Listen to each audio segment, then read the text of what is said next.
আসসালামু আলাইকুম রহমতুল্লাহ। ঠিক আছে। আমাদের সমাজে এরকম কিছু মানুষ দেখা যায়, তাদের কাছে সালাম দেওয়া হলে তাদের নিকটে তারা উত্তরে মাথা নাড়ায় অথবা অন্য কিছু বলে। রাসূলুল্লাহ সাল্লাল্লাহু আলাইহি ওয়াসাল্লাম হাদিস শরীফে ইরশাদ করেন,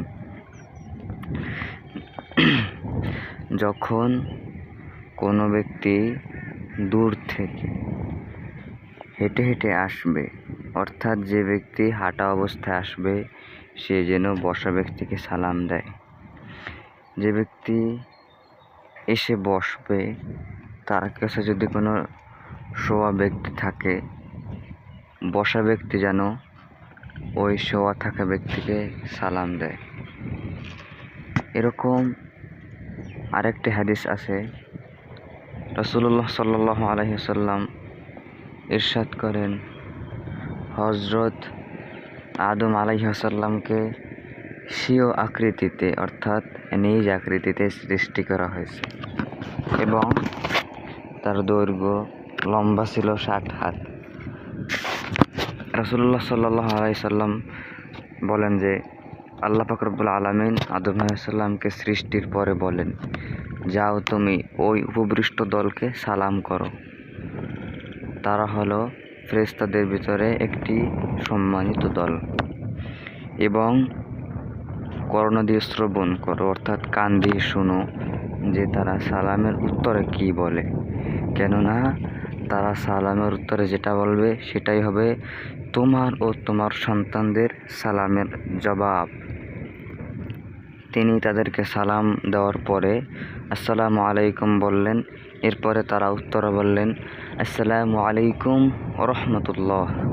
তারা রহমতুল্লাহ অংশটি বাড়িয়ে বললেন, অতিরিক্ত বললেন। রাসূলুল্লাহ সাল্লাল্লাহু আলাইহি সাল্লাম বললেন যে তোমাদেরকে যে কেউ কখন সালাম দেবে, যদি তোমাদেরকে কেউ কখনো সালাম দেয় তখন তোমরা রহমতুল্লাহ অংশটি বাড়িয়ে বলবে।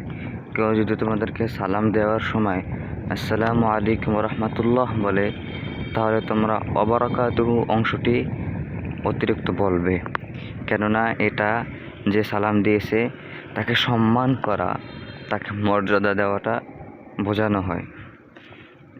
এবং এখানে আরেকটি জিনিস স্পষ্ট হয় যে আসসালামু আলাইকুম রহমতুল্লাহ অর্থাৎ সালামের শুরুতে কাউকে আসসালামু আলাইকুম বললে যিনি সালামের উত্তর দিবেন তিনিও আসসালামু আলাইকুম বলতে পারবেন, কারণ সালাম শব্দের অর্থ আপনার উপর শান্তি বর্ষিত হোক। এখন আপনাকে যদি কেউ বলে আপনার উপর শান্তি বর্ষিত হোক, উত্তরে আপনি যদি তাকে বলেন আপনার উপরে শান্তি বর্ষিত হোক, সেটাও হবে। আবার যদি আপনি বলেন আপনার উপরেও শান্তি বর্ষিত হোক, সেটাও হবে। সেজন্য যে কোনো একটা বললেই হবে।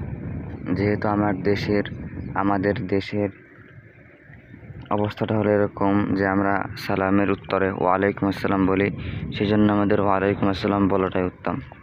কিন্তু এই হাদিস দ্বারা আমরা যে জিনিসটা স্পষ্ট করতে চেয়েছি সেটা হলো, যে ব্যক্তি সালাম এর উত্তরে কোনো ধরনের জবাব না দেয়, অর্থাৎ সে সালামের উত্তর সালামের জবাব সালাম দিয়ে দেয় না, সে ব্যক্তি রাসূলুল্লাহ সাল্লাল্লাহু আলাইহি সাল্লামের নিকটবর্তী হতে পারবে না।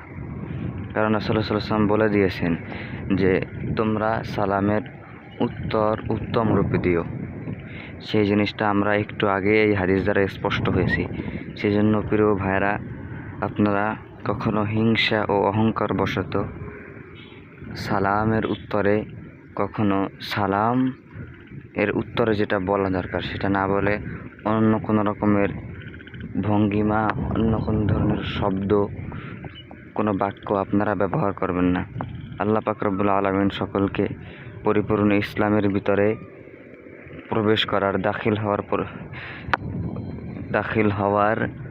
ক্ষমতা, দাখিল হওয়ার সক্ষমতা আল্লাহ পাক রব্বুল আলামিন আমাদেরকে দান করুন। সকল বলে আমিন। আসসালামু আলাইকুম রহমতুল্লাহ।